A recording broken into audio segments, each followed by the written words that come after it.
Olha, eu acho que a esquerda ela pode tanto adotar uma visão otimista quanto pessimista das manifestações de ontem. Tudo vai depender da narrativa, principalmente de olho nas eleições do ano que vem. Qual é o problema que a gente identifica, né? Qual que é o copo meio vazio dessa história? Mas o primeiro deles é que as manifestações de esquerda ainda não foram testadas na sua plenitude, porque falta a elas o principal componente que torna as manifestações bolsonaristas tão grandes, que é uma liderança, claro. Mas a ausência do Lula ainda é um elemento muito importante.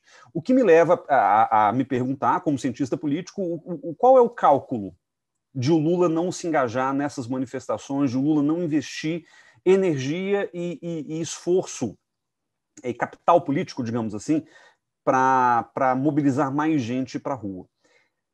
A resposta que eu tenho não é a resposta que eu gostaria de ter, mas é de que o ex-presidente Lula não quer, nesse momento, derrotar o bolsonarismo de maneira precoce. Uma tentativa de fazer o Bolsonaro sangrar até 2022, porque a percepção por parte de pedaços do PT é de que o Bolsonaro é o candidato a ser derrotado em 2022, seja no primeiro turno, seja no segundo turno. Então, isso me parece muito claro como um lado do copo meio vazio. Mas tem uma outra questão importante também. Quem foi para a rua pesquisar o que estava se passando na cabeça dos manifestantes constatou que entre os eleitores do PT, da esquerda em geral, mas sobretudo entre os eleitores do PT, existe uma resistência muito grande à formação de qualquer frente ampla. A impressão que se tem é que o PT, em particular, se vê claramente como uma segunda via, mas não quer abrir espaço para o surgimento de qualquer terceira via. E foi, em parte, o que a gente viu, né?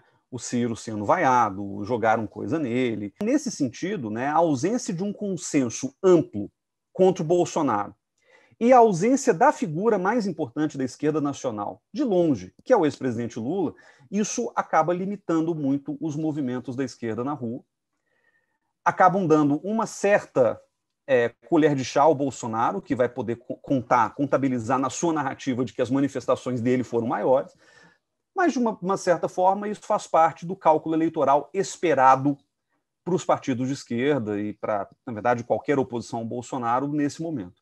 Não se quer colocar todo mundo na rua justamente porque se sabe que não são vias compatíveis, ao fim e ao cabo, nas eleições do ano que vem. O PT nunca quis abandonar o protagonismo, de maneira compreensível até, porque, afinal de contas, trata-se ainda hoje do maior partido de esquerda do Brasil, né?